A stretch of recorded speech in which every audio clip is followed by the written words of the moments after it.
Hi, this is Cecilia from Tarot by Cecilia, and today is Tuesday, April 27th, 2021. The tarot card for today is the Three of Cups from a deck in progress by artist Michael Calandra.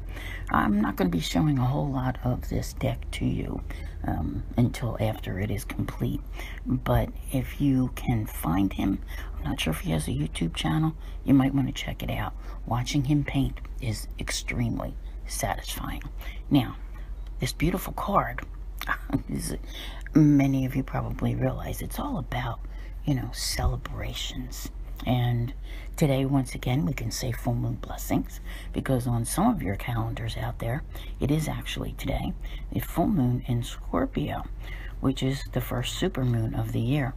For those of you who follow me on Facebook and Instagram, you have probably seen this week's video, which shows all 7 cards of the week. It comes out every Sunday morning here.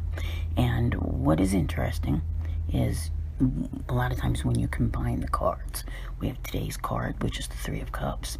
Tomorrow will be the Three of Swords.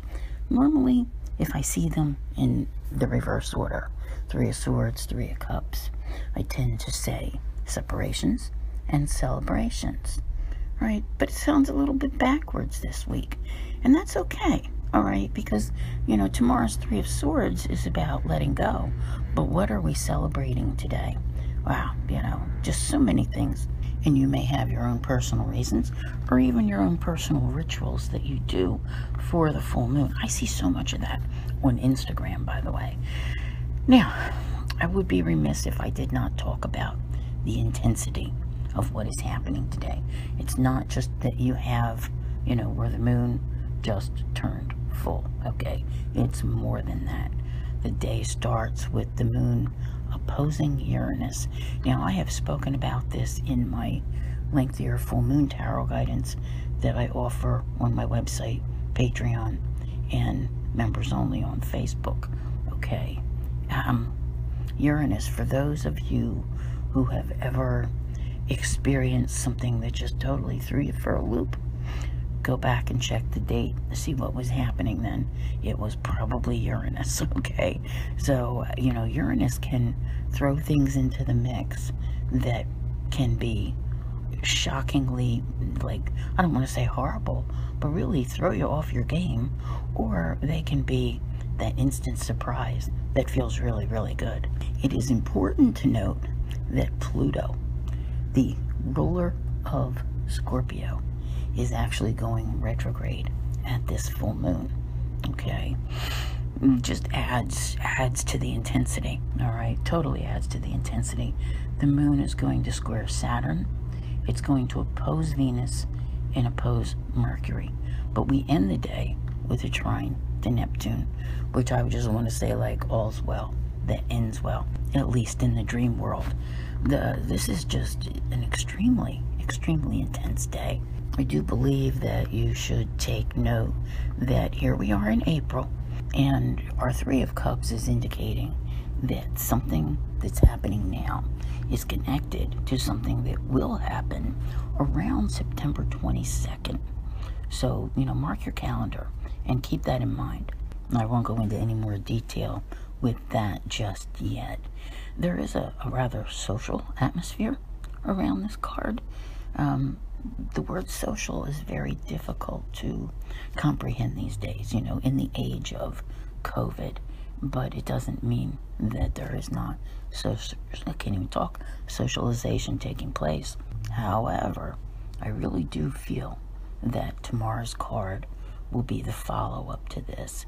You're going to notice, and I think I might have said this in yesterday's card as well, you're going to notice from this point forward, from this full moon, the intensity that is here, okay? You have the most intense sign as a supermoon, okay? And you have Pluto, its ruler, going retrograde, ending our retrograde-free zone, all right? Just be careful what you listen to out there. There have been no planets that are retrograde up until today. But what will follow is a Mercury retrograde and some others coming up as well. but eclipse season. And normally, you know, like I'd say, okay, the eclipse season is going to start mid-May at the Taurus new moon. But something tells me the intensity and the happenings of this full moon are just going to carry you right on through. So you're looking at early to mid-July before you feel like you've come out the other side of this. Just to keep that in mind, all right? It's not saying that you're, you know, totally, you know, not having control, or that you can't work on anything or don't know what you're doing. It's just that there will be a lot of fluctuations which are taking place. However, I love this card, and I love the fact that there is something here to celebrate. And just remember that what you have to do in life does not need to be done alone, okay? You can find the camaraderie, the friendship, and the support of others to help see you through. And I think that that may be very relevant for you today, that that's part of the, you know, celebration process, is that there are others there to lift you up and to help you to go forward. And, you know, maybe when we look at tomorrow's card, it might be that there is something painful that needs to be done, you know, some letting go process. But know that you have the proper support around you to be able to do it. I want to thank you all very much for being here. I'll see you here again tomorrow. And as always, have a great day.